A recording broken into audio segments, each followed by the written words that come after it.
everyone, I hope you guys are doing fine. I welcome you all to the day 18 of CA Inter question series, and today the topic is audit report. So let's get started. Question number 1 is SJ and Associates are the statutory auditors of Real Limited, a company engaged in the business of manufacturing of garments. The auditor has completed the audit and is in the process of forming an opinion on the financial statements for the financial year 2020 and 2021. CAK, the engagement partner, wants to conclude that whether the financial statements as a whole are free from material misstatements, whether due to fraud or error, what factors he should consider to reach that conclusion.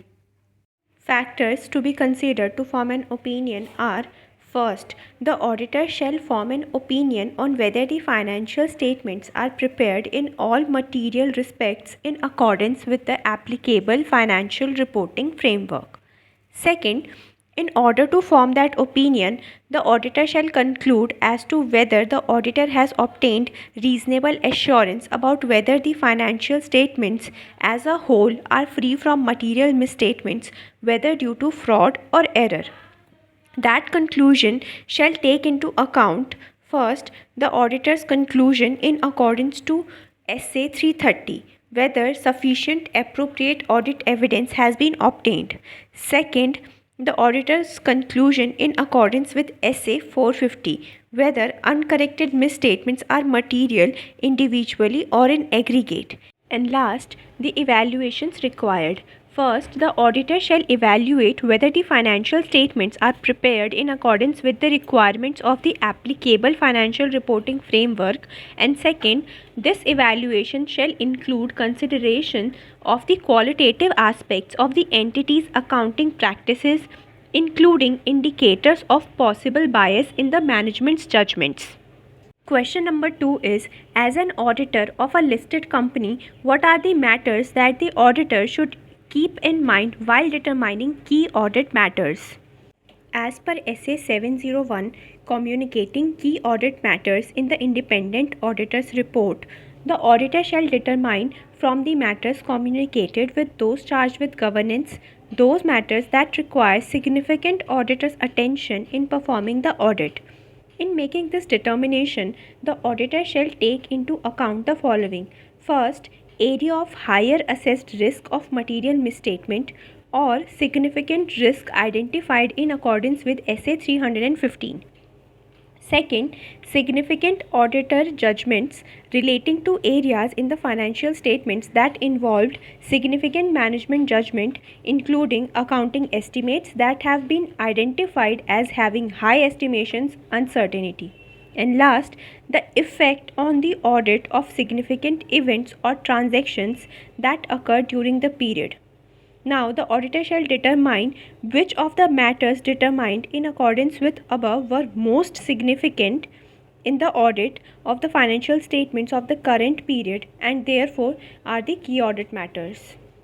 Question number 3 is: what an auditor should state in basis for opinion section of the auditor's report, and when the auditor modifies the opinion on the financial statements, what amendments he should make in this section? Question's first requirement: basis for opinion. The auditor's report shall include a section directly following the opinion section with the heading Basis for Opinion that, first, states that the audit was conducted in accordance with standards on auditing. Second, refers to the section of the auditor's report that describes the auditor's responsibilities under the essays. Third, includes a statement that the auditor is independent of the entity in accordance with the relevant ethical requirements relating to the audit and has fulfilled the auditor's other ethical responsibilities in accordance with these requirements. And last, states whether the auditor believes that the audit evidence the auditor has obtained is sufficient and appropriate to provide a basis for auditor's opinion. Now, question's second requirement: amendments an auditor should make. When the auditor modifies the opinion on the financial statements, the auditor shall, in addition to the specific elements required by SA 700, first amend the heading basis for opinion required by SA 700 to अगर qualified opinion है तो basis for qualified opinion, अगर adverse opinion है तो basis for adverse opinion, और if it is disclaimer of opinion then the heading would be basis for disclaimer of opinion as appropriate. And last within this section auditor को वो सारे matters भी describe करने होंगे जिसकी वजह से ऑडिटर ने अपनी रिपोर्ट को मॉडिफाई किया है. Question number 4 is mention the examples of circumstances where the auditor may consider it necessary to include an emphasis of matter paragraph. According to SA 706, emphasis of matter paragraph and other matter paragraphs in the independent auditor's report, the examples of circumstances where the auditor may consider it necessary to include an emphasis of matter paragraph are: first, an uncertainty relating to the future outcome of an exceptional litigation or regulatory action. Second, a significant subsequent event that occurs between the date of the financial statements and the date of the auditor's report. Third, early applications of a new accounting standard that has a material effect on the financial statements. And last, a major catastrophe that has had or continues to have a significant effect on the entity's financial position. Question number 5 is before the commencement of the audit, the joint auditors should discuss and develop a joint audit plan.